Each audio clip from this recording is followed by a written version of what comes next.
بگیرم. عرض سلام و ادب دارم خدمت شما دوستان گرامی و نوازنده های محترم و بیننده های عزیز تلویزیون طلوع. رضا رضایی هستم، بازم اشتراک کننده از کابل. میخوایم یک آهنگ اجرا کنم.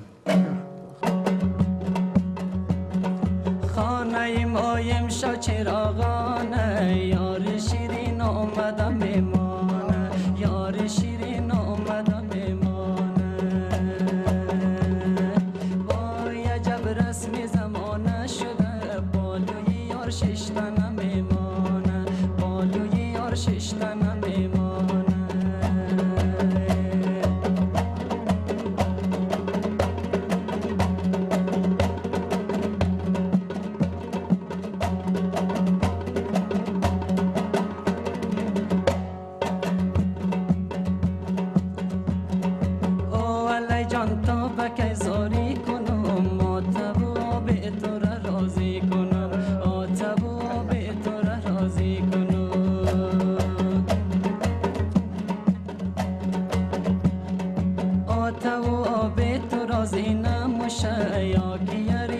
پیش قاضی کنم یا که یریز پیش قاضی کنم.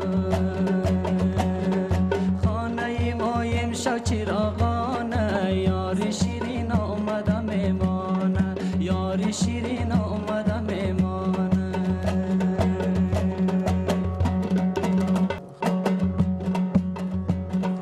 خانه مایم شا چراغانه، یار شیرین آمده میمانه، یار شیرین آمده میمانه.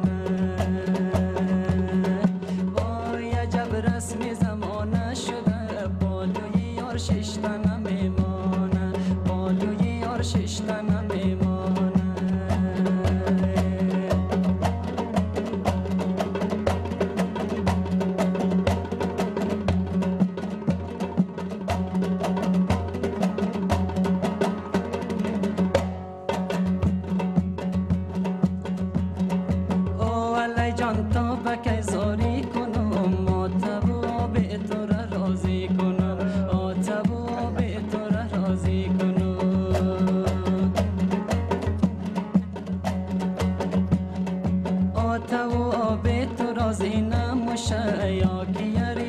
پیش قاضی کنم یا که یریز پیش قاضی کنم.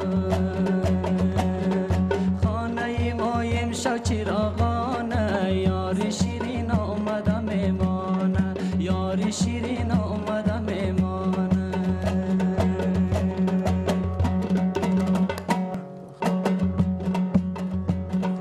خانه مایم شا چراغانه، یار شیرین آمده میمانه، یار شیرین آمده میمانه.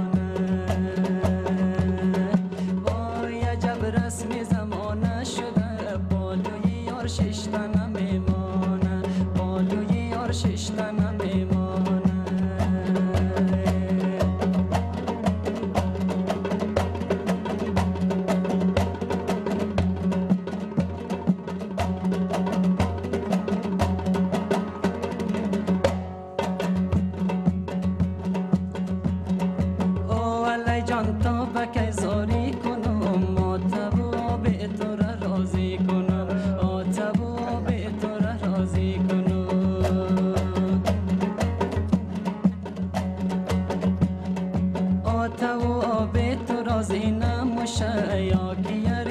پیش قاضی کنم یا که یریز پیش قاضی کنم. خانه مایم شا چراغانه، یار شیرین آمده میمانه، یار شیرین آمده میمانه. بسیار عالی. تو که یک ساعت دگان بخوانی کم است. انتخاب خوب، لای، سر، همه